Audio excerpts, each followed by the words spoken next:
Hello, welcome to the I'm Only Human podcast.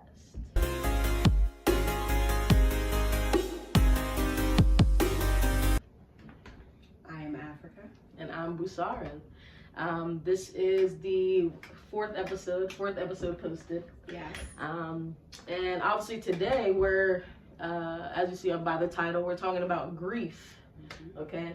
I feel like it was really important to talk about this, just because, one, obviously knowing what that we've been through grief before on multiple different occasions about multiple different things, and I kind of just wanted to talk about how grief looks and how even though you can be grieving, it looks different, for different circumstances or the situations. So yeah, I guess you can introduce your.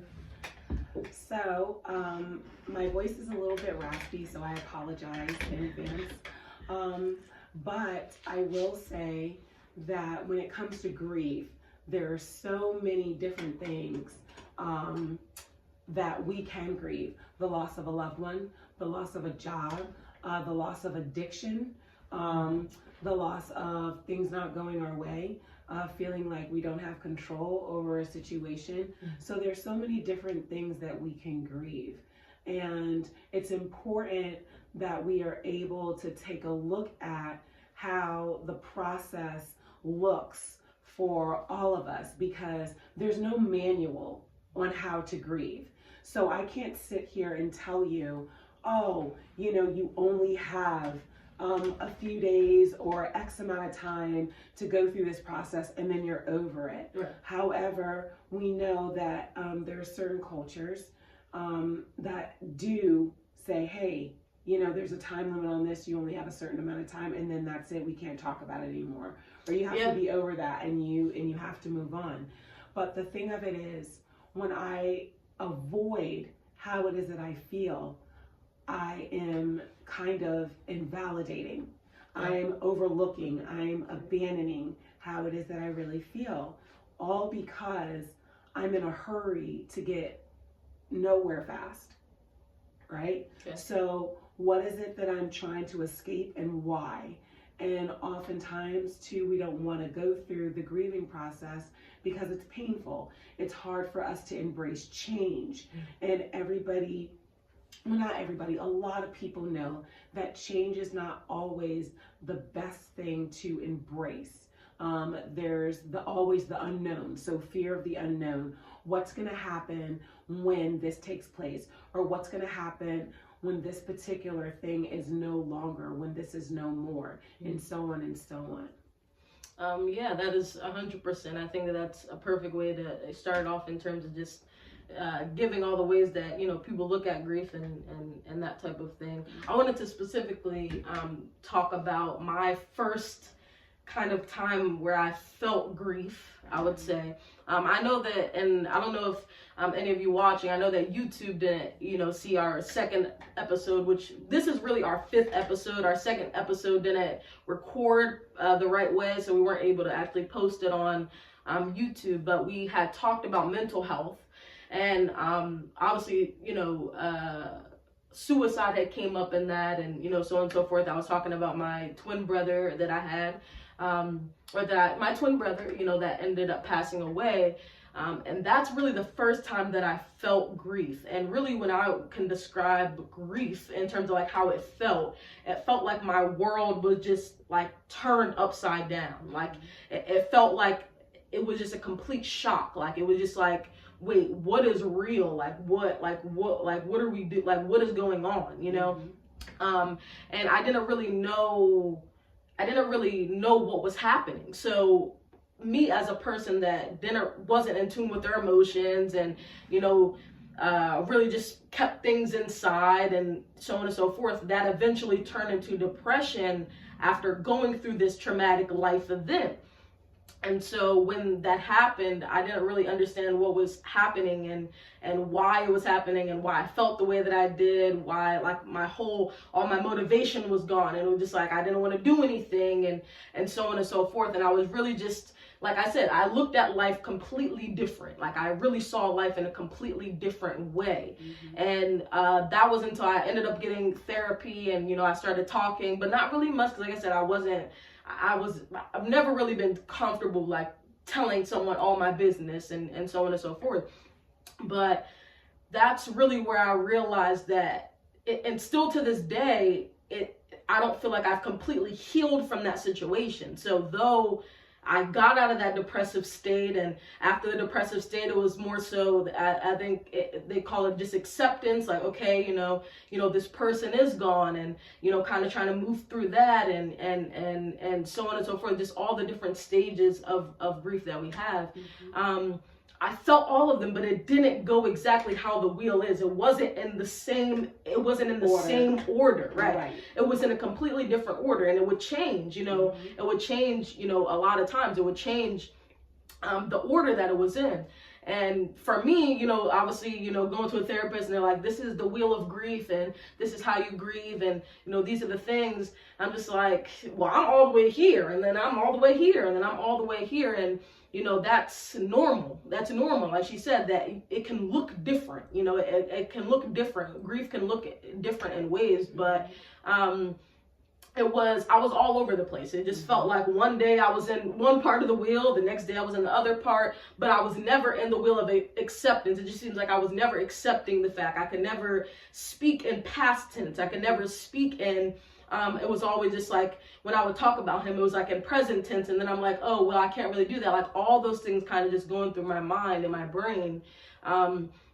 And obviously, like I said, still feeling like depressed and feeling like what is kind of going on. But I think that really does go into depression and, you know, just emotions, is grief. Like grief is that is your whole body is just, you know, changing and feeling, and with that. So I would say that was my first time grieving. And then my second time, I feel like where I felt that grief was just recently in terms of my, you know, I felt grief with relationships, you know, going through that and that type of thing. Obviously, you know, a heartbreak and love, that's a different type of feeling than losing someone. So, you know, I've dealt with that too. It didn't take that much of a toll on me than the loss of someone. And then I would say that the next closest thing was my dad passing away, which was recently. And because dealing with what I dealt with my brother, it was so much easier, you know, in terms of just, obviously it wasn't easy, but it was easier because I kind of knew myself then, like, okay, I know that, you know, I feel this way, or that this may come up, and this, that, and the third, and kind of knowing in terms of my patterns of grief, but still it wasn't the same way that it was, you know, with my brother. So yeah, you know, going through that, I feel like that was, obviously it's traumatic. Grieving in general is natural. It's something that we all will have to do at some point. But I feel like the most important thing is for everyone or anyone to just understand that there's no way to really that it's supposed to look or supposed to be. Right. You know, it's going to look completely different from we have the same brother. We have, you know what I'm saying? Like it looks completely different for me than it looks for her, you know? And so yeah, for sure. Yeah. I really, really like that you said that, Busar, because one of the things that you touched on that I just wanted to circle back to was how you said, as far as the stages of grief, that you found yourself being in different cycles at different times, and that it wasn't the exact order. Right. And this is exactly what I meant when I said there is no manual for this, right? So even though we can acknowledge the stages of grief, it doesn't mean that we're going to experience those things in order as it is presented, right? So the thing about grief is, 1 minute I can be sad, 1 minute I can be angry, 1 minute I can be happy, right? 1 minute I can feel like I'm hopeless, like, you know, I'm depressed, like things aren't going to change, things aren't going to get better. And the next thing I know, I can be joyful. Right, have hope. So, you know, I have hope and everything's going to be okay. And it can also look like peace. So grief doesn't always necessarily have to look like somebody falling apart and crying and feeling like life can't go on because of a loss or because of a dramatic change. And I always try to encourage even my clients who have had conversations with me and have said, yeah, you know, Miss Africa, when I experienced a relative or a friend of mine passing and everybody just being at the funeral, I didn't shed one tear, and I always wondered what was wrong with me. Like, I don't know what's wrong. I can't cry. You know, it just seems like I have this lack of emotion. And I'm saying, well, who said that to cry was a right way to grieve, right? Yeah. That's often like looked at like right. that. Right. So here's the thing, because we're not robots. Right. It's not, oh, as soon as an event happens, oh, you're going to feel like this. Oh, immediately you need to cry. Or, oh, immediately you need to feel angry. Again, you can experience so many different things. And the other thing I wanted to point out is grief can last many, many years after the event. That's a good point. And the other thing I wanted to point out is how 1 minute, again, we might feel like we're okay. And it might be like that for a long time. And then maybe, let's just say 2 years later, the anniversary of somebody's death or somebody's birthday comes up, and then we're sad all over again. And we're like, well, wait a minute. I thought I had already worked through this. Why am I sad? I thought I had healed from this. And I want to mention this because I don't want anyone to feel discouraged. I just want everybody who has experienced this to sit with themselves in the moment. Be present with how it is that you are feeling and sit in that and work through that and understand that, yes, just as much as this is a part of the human experience, that this is a part of the human connection, right? My connection to people, places, and things. But in this case, people. Right. You know, my connection with people is real. I am allowed to feel, and I am allowed to acknowledge, hey, that I am human, and that is okay. That's okay. Yeah, and oftentimes being human can feel like a lot. It can be a lot sometimes, being human and having all the emotions. And I know that's why people have invented drugs and alcohol and depressants and, you know, and those type of things, just to try to make it so that you don't feel those emotions or the negative emotions, what they say. But those are all very important for our life, to have those emotions, because if I did not go through what I went through, I would not be the person that I am today. I would not know the things that I know today. I would not feel how I feel today, you know? So though in the moment it felt like life could even be over, like, oh my goodness, like, how is this ever gonna, you know, be? Though it wasn't, like I said, it wasn't ideal, and that was not something that I ever would have thought would happen. I'm thankful for the lessons and the things that has taught me in my life, and me going through it. And like she said, like, really, like, you could have somebody pass away 20 years ago, and you just break down crying one day or for a week straight. It's that you could still grieve, like you could still be grieving for years. It's no time frame. And like she said, a lot of times, and I think we get that from our jobs, like, okay, they'll give you bereavement time, or school will give you bereavement time. And then after that, it's like, okay, you kind of got to get it together. Like, you know what I'm saying? Like, okay, we'll give you a week or two or a month, maybe even, to, you know, take the time you need. But then when you come back, like, you know what I'm saying? Like, just, you should be better, kind of. It's like, together. Right. But it's like sometimes people's grieving process doesn't even start until a year, 2 years, you know. It doesn't look the same for everyone, and it doesn't look the same at all for, you know what I'm saying, in general, you know. It's just the emotions that you can feel and have are the things that will be the same, the emotions that you feel and the things that you think, and so on and so forth. I really, really like that, you know, you were saying a lot of good things there, because there's so many different things to take a look at as it pertains to our own lives. Yeah. And I know for me, the loss of my father, my own father, you know, that was, it was hard, but it wasn't.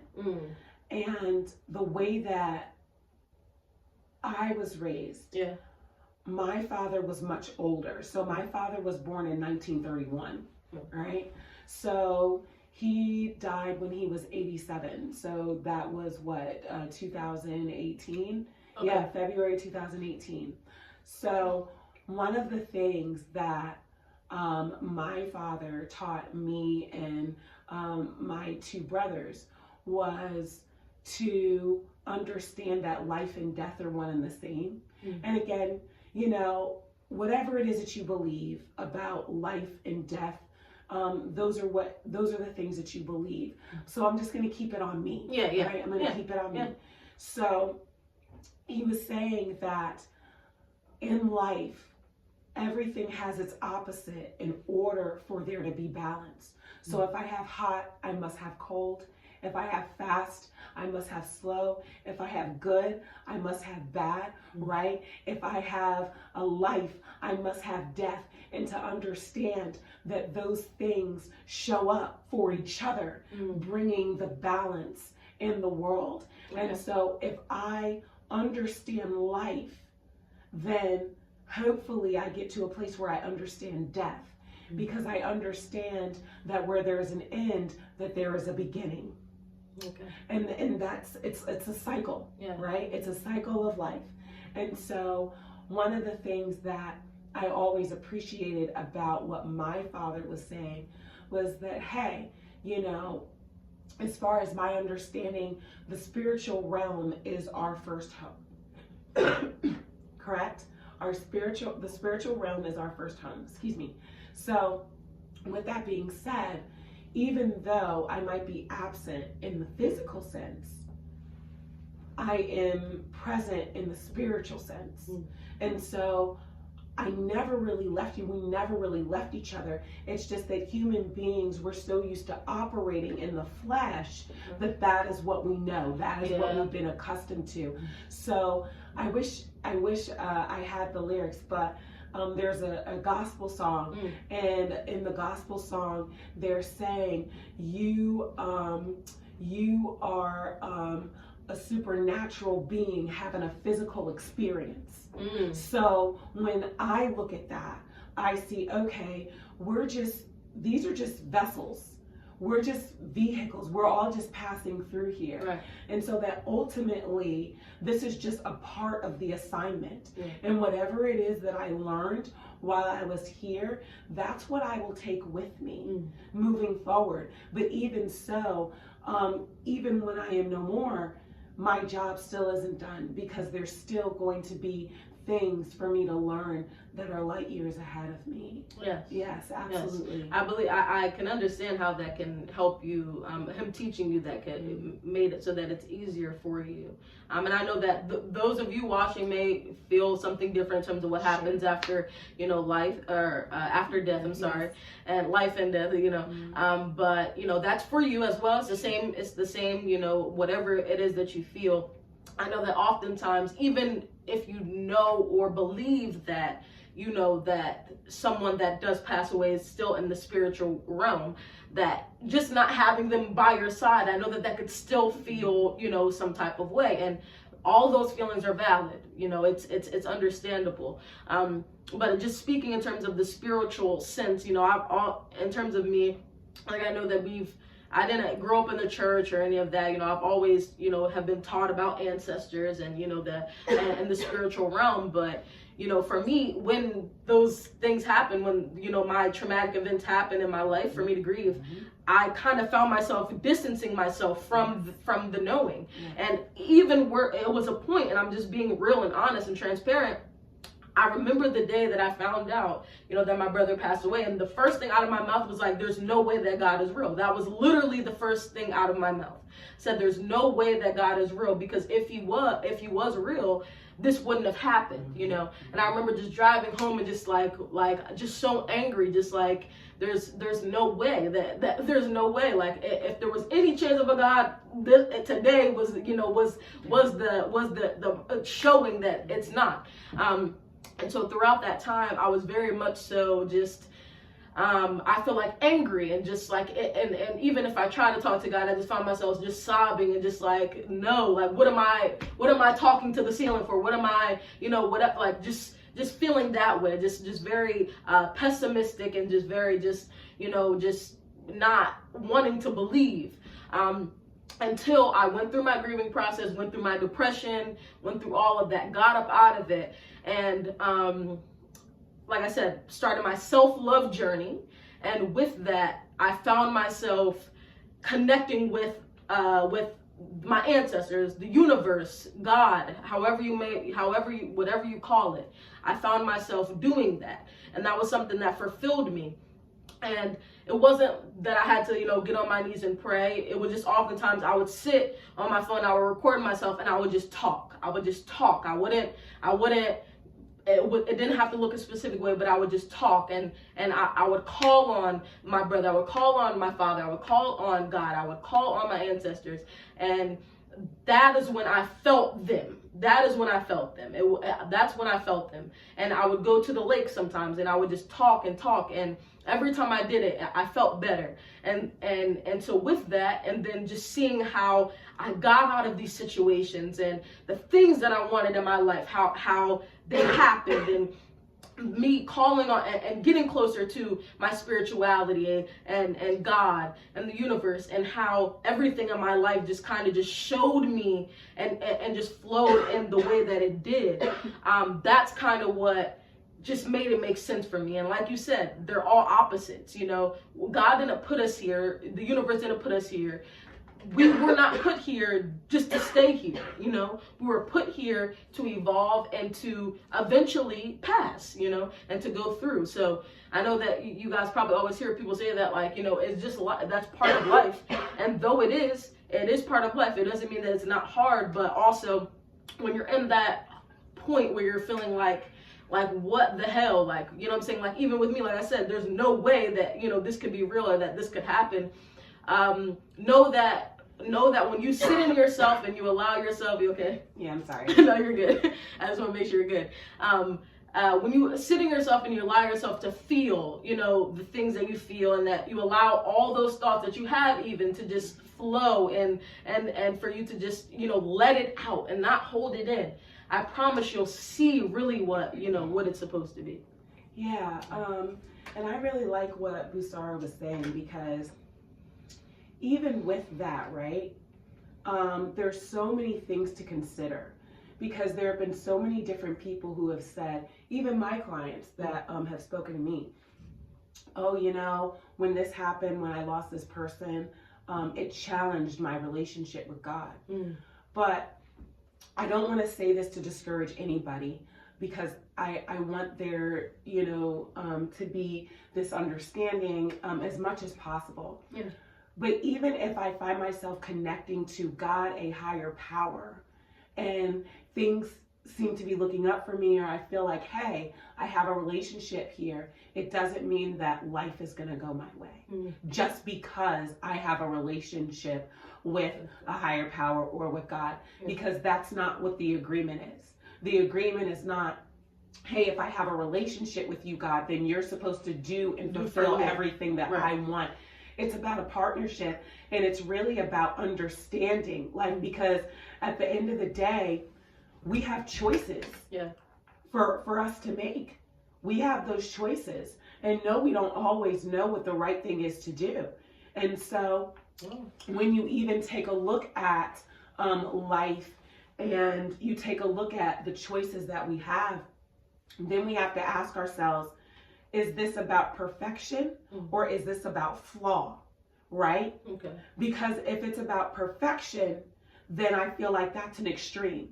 If it's about a flaw, then that's also introducing another extreme. But if this is about balance, then that means I'm tying everything in and making it make sense to the best of my ability, even if I don't know.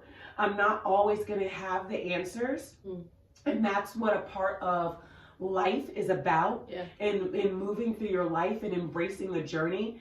Embracing the journey means not always having the answers, but figuring things out or crossing the bridge when I get there. Right. And I think that those things are super important, because oftentimes we can tend to beat ourselves up because we feel like I should have been the one who was in control. Or if I would have been there, well, then this would not have happened. Or if I would have called, then maybe this would not have happened. The same. And so it's a lot of weight and a lot of pressure to have on yourself, thinking that you can dictate somebody else's fate. Yeah, and that often does happen, where you start blaming. You do the blame game, like, well, you didn't do this and you didn't do that and you didn't do this. That's definitely what happened in our situation too. And ultimately, whatever's gonna happen and whatever someone wants to do, they're gonna do it. You know, there's no amount of I could have done this or what if that is gonna change the situation from what it is. So now you have to take it for what it is and do your best to make sure that you're moving in a healthy way, and in a way that's not going to make you worse off than you were. And obviously your life changed. Like, that's what happens. Your life is supposed to change. If your life is not changing, you're not growing. And there's no point of not growing. That's not why we're here on the earth. We're here to grow, to evolve. That's why we grow. We have age. We grow. We have birthdays. You know what I'm saying? We celebrate that. We're growing. We're getting older. You know, and so like that's we often really do blame ourselves at times for that. But that's part of life. That's part of life, is that things, and sometimes you don't have explanation for it. Like, I would beat myself up, like, if I could just know why, like, why, I won't know why. And you might never know why, but that doesn't mean that you cannot move on with your life and not necessarily move on from that person. They're still with you, regardless of what you believe, and respecting that always. But that person is always going to be a part of you and with you. You just have to make sure that now you are moving in a way that is, like I said, healthy. A healthy way that will make sure that what you have gone through is for a reason, that it helps you in your life for someone. Yeah, and I really like what you were saying, Busara, because again, nobody can tell you what you're experiencing. Like, nobody can add or take anything away from your life or what you are feeling. That's a fact. But when we say such things like, I know for me, I don't know about you or anybody else, but just as far as working in a field where we provide like therapy and different types of coping skills for all different kinds of things, I try to change my words, because one of the things that I've started to say, and I think you will be familiar with this statement, it's not what you say, it's how you say it. Yeah. But I say, it's what I say and it's how I say it. Yeah, that does make all the difference. Yeah. Because there's no nice way to disrespect somebody. There isn't a nice way, right? Yeah. Disrespect is disrespect, right? Sure. So it is what I say and how I say it that makes all of the difference. Yeah. So one of the things that I know that I tell my clients is to be patient with yourself. Don't beat yourself up over the things that you cannot understand. I feel like anytime there's a frustration behind us just wanting to know and us staying in an area where we're just like, I want to know why, that is only us seeking for that instant satisfaction that we are looking for to be fed. Make it go away. Yeah. But the other thing too is, sometimes, and only you would know, if you take a look back in your life and say, there were definitely events that took place in my life, and in those times, I always said, I wanted to know why they happened, just so I could feel like I could move on and that I could be free. But that even when I got the answer, that still wasn't good enough. I still wanted more after getting the answer.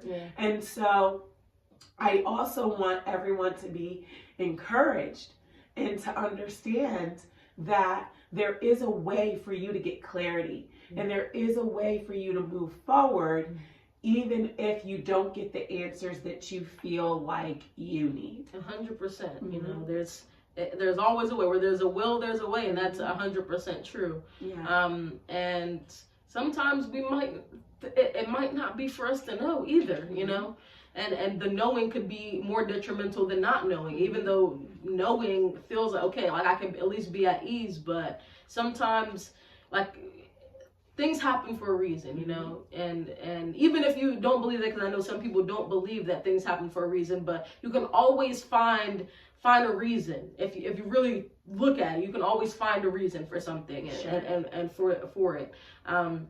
Now I wanted to ask now, in terms of, obviously we're talking about grief and death, but what about grief and someone that is living, that is still here? Yeah. What's your take on that? So I would then begin to assess what the relationship was between you and that individual, because it might be a relationship. So let's start with a relationship. Sure. Let's say that. Sure. Yeah. So what would you? So I know in terms of relationships, grieving, that could look like a breakup, or someone maybe doing you wrong. But either way, a breakup. Like a breakup, you're not together anymore. I know that I've dealt with that. Yeah.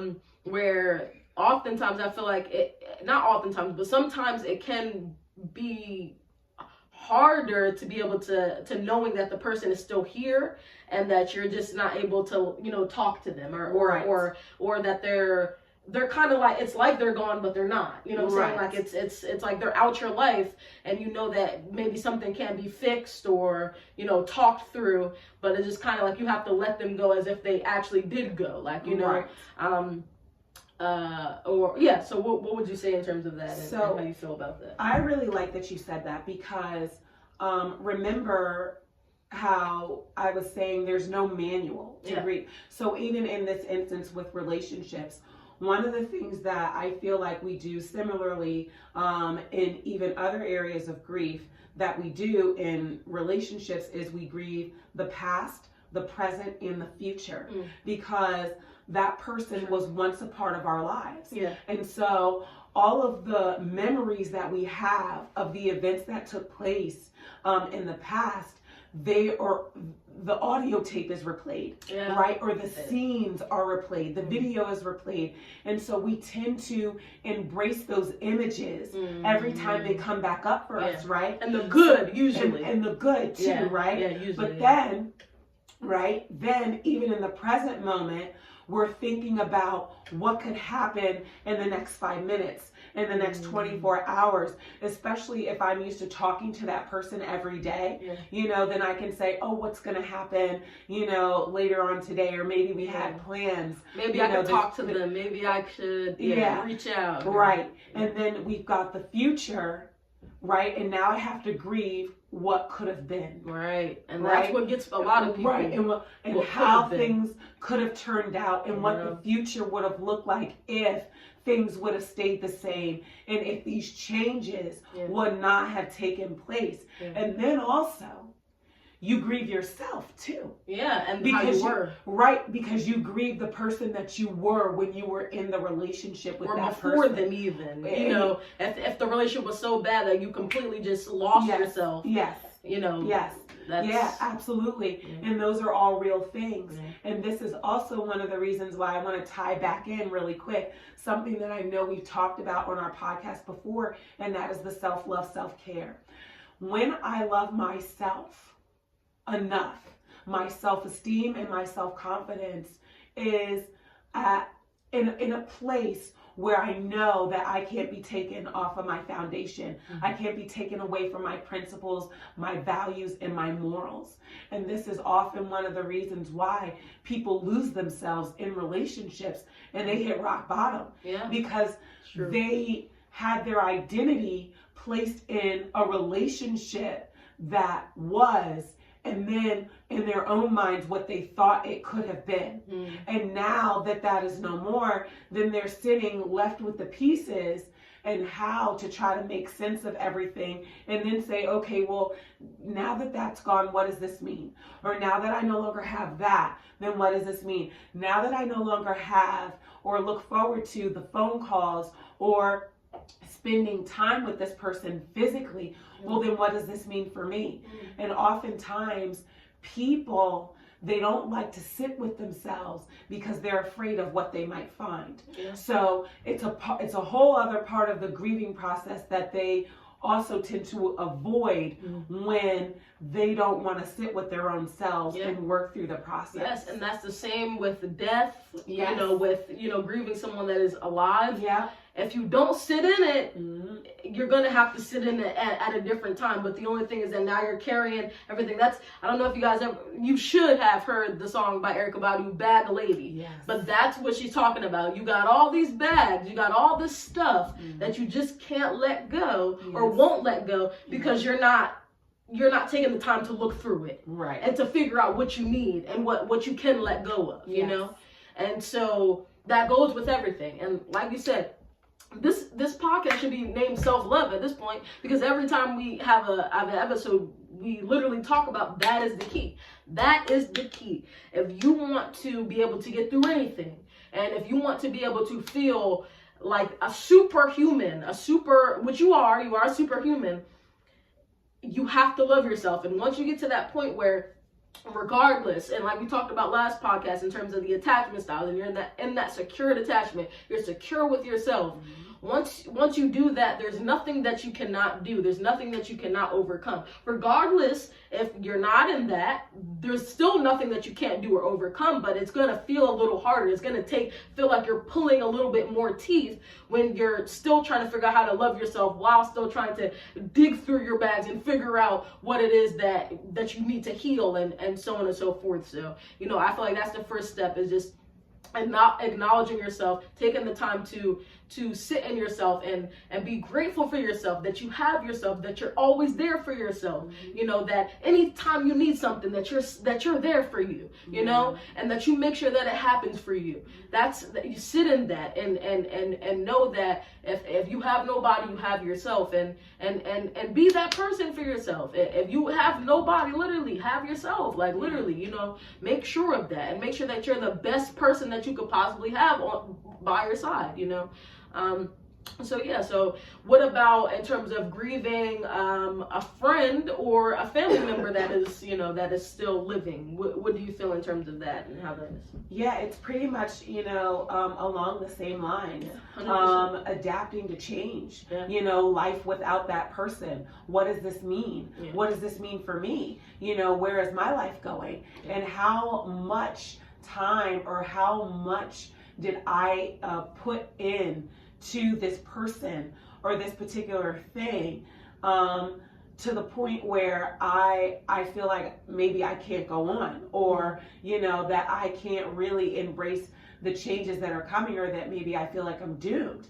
And so again, it's the same thing along the lines, but I also wanted to ask if what you meant by superhuman, you were meaning it as, hey, there isn't anything that you can't overcome, that there isn't anything that you can't do, that you just have to sit in it. And that was what you were saying? Yes, I'm saying that, but also, in terms of what I believe too, I feel like that there are, things that you can tap into once you get to that place where you believe in yourself and you love yourself. And then also, if you're, keen to your spirituality, I feel like there are some things that we can tap into as humans that people may feel like are not human, but in terms of intuition, I feel like that's already, superhuman in terms of being able to tell something like without even knowing, or like that type of thing. But it goes with self-love, and being able to trust your intuition is trusting yourself. That goes with loving yourself. So I feel like yes, in terms of what you were saying, but I do feel like okay.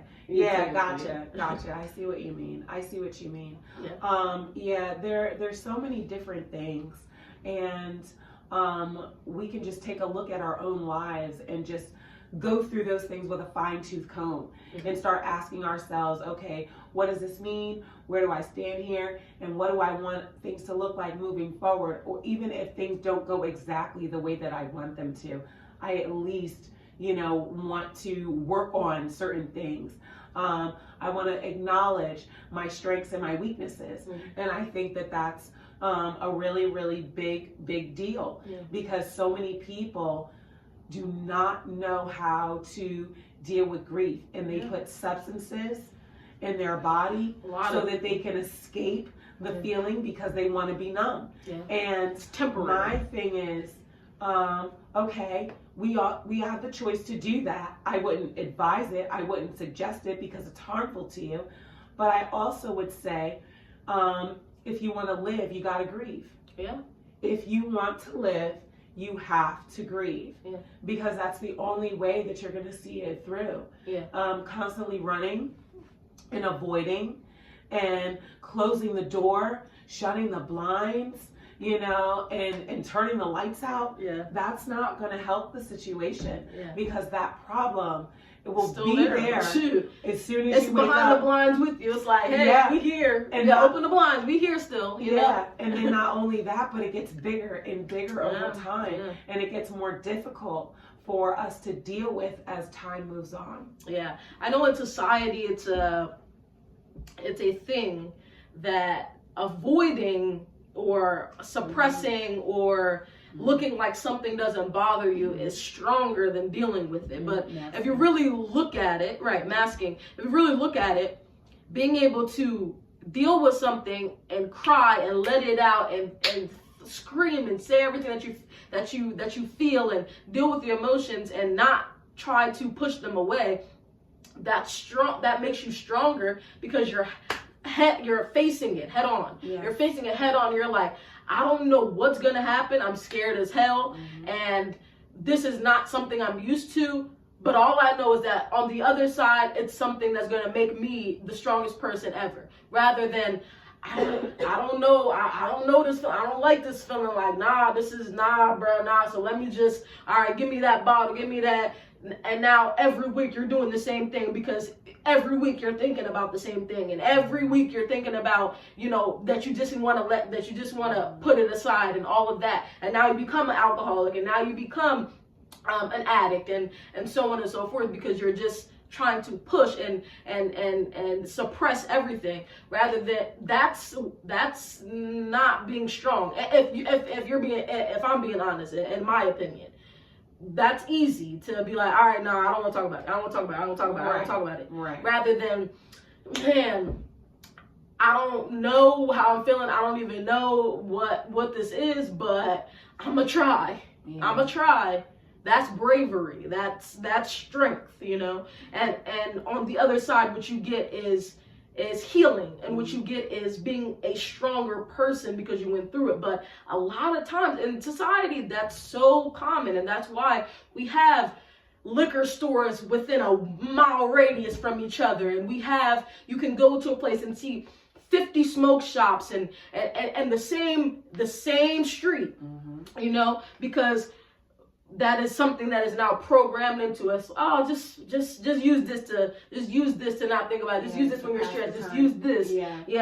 And now you're buying more. And now more money is being put out and more businesses are being made to feed off of your problems, because you're not dealing with them, rather than keeping your money and saying, hey, I don't know. This does not feel good, but shoot, life doesn't feel good sometimes. Let's do it.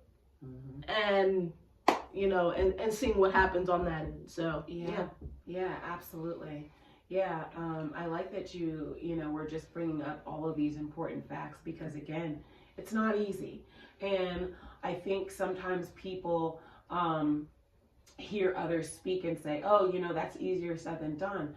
But 100%. When you actually go on ahead and do what you got to do, and when you're actually honest, they say honesty is the first step. I need to be honest about how it is that I'm feeling, so that I can heal if that's what I want. But the other thing I wanted to cover, and it just came to me, is how, call me crazy, but I've seen it. Let's see. Some people, they like to hold on to the pain because they feel like if they let it go, then that'll be letting the person go. I felt that. I'm going to be honest. I felt that way. I felt that way. Letting the person go and then forgetting them too. I felt that way. And that is not what going through your grieving process is about. Yeah. Your grieving process has to do with you healing. And then when those feelings and those thoughts do come up, being able to approach it, right, in a balanced way, meaning that I am taking myself through the emotion versus avoiding it, right, or acting like it doesn't exist. Yeah. And so when I start doing that, you'll also notice that your perspective, your lenses will start to become a little bit more clear to you. Yeah. And life will look a lot differently for you. Life is so much different when you're in this piece. And this is also another reason I wanted to point out too. I know I was saying a lot of people, they like to hold on, you know, to the pain because they don't want to forget the person. There's so many other factors, right? But people also hold on to pain so that they don't have to connect with people moving forward. If I connect and have a relationship with someone moving forward, could this happen again? I don't know that I could take that. Right. I don't know that my heart or my mind could take that. So I'm going to put up this shell. And the shell is really the audio tape and the memories of the things that you experienced when that person or when, you know, certain events were taking place, so that you can constantly use that as an excuse to not go on ahead with your life, be free and live your life and connect, pondering, and connect and make healthy relationships with others. No, 100%. All those things that you said, I thought all those things before. Especially in terms of the survivor's guilt, which is like, why them? Why not me? Or why? And in terms of someone that is still here, just in terms of just the guilt of like, oh, like, you know, like, I deserve this, like I should have done this better, I should have done this better, this, that, and the third, even if the person has done you wrong, you know, is that just feeling like, it's that thinking like, oh, maybe I'm the one that's tripping, or maybe I'm the one that's wrong, or, you know, maybe I will be a bad person if I just let it go, like if I just allow myself to heal from it, and I don't feel the sadness, and I don't feel, you know, because that's oftentimes how I feel, like how it must have he been feeling, like, you know, I should feel something too, like, you know what I'm saying, like I should feel like sad too, like if he felt sad, I should, you know, still feel sad. It's not fair for me not to feel sad anymore, but that's not realistic. That's not the point. The point is not to ponder in the sadness, or for someone to be more sad than the other, or so on and so forth. The point is to grow. That's the point. Is to grow and to be different and better than you were before. And if you allow yourself to ponder on negativity and pessimistic thoughts, there's no way that you can really get to that finish line. You're literally just adding shit to your bag. You're just adding shit to the situations and the things that you have already that you still haven't healed, and you're just making it worse. Sure. Yeah, absolutely. Yeah, I don't know what else, you know, could be covered, but I believe that this was a really, really good session. And apologize for the intro delay, because you said it in the beginning. Hi, welcome to the it's all good podcast. Well, again, this podcast is about us being human, and you can see all the human tendencies in us. We're people as well. Our goal is just to be able to help someone, you know. If nobody watches this, but like I said that in last podcast, if nobody watches this but one person gets something from it, or if nobody watches it, whatever, just to be able to put this into the world, because I know that the world needs this, and they need positive, especially this generation and the younger generations, they need something positive to kind of just to lead them through, because there's a lot of people teaching them to do other things, teaching them to drink, teaching them to smoke, teaching them to suppress their emotions, and that's not going to make sure that they have the best life possible. That's just going to ensure that they stay down to where I feel like society wants us to be a lot of times, rather than, listen, we go through stuff. I've been through some stuff. She's been through some stuff. You've been through some stuff. And so with that, that's what makes us human. That makes us be able to bond and to understand that however you feel is valid. But as long as you love yourself and you continue trying and you continue pushing and you continue to be brave, that's all that matters. That is all that matters. Well, I want to thank you all for tuning into the I'm Only Human podcast. This was a wonderful, wonderful session that we had today. Obviously, make sure that you like, comment, subscribe, turn those post notifications on. We always are live on Twitch every Saturday when we have our sessions. So always hop on there. And the people on Twitch, I appreciate you always. We're going to be going up soon. I know it. I can feel it. So without further ado, thank you very much. We'll see you next week, and we hope you have a wonderful night. Bye.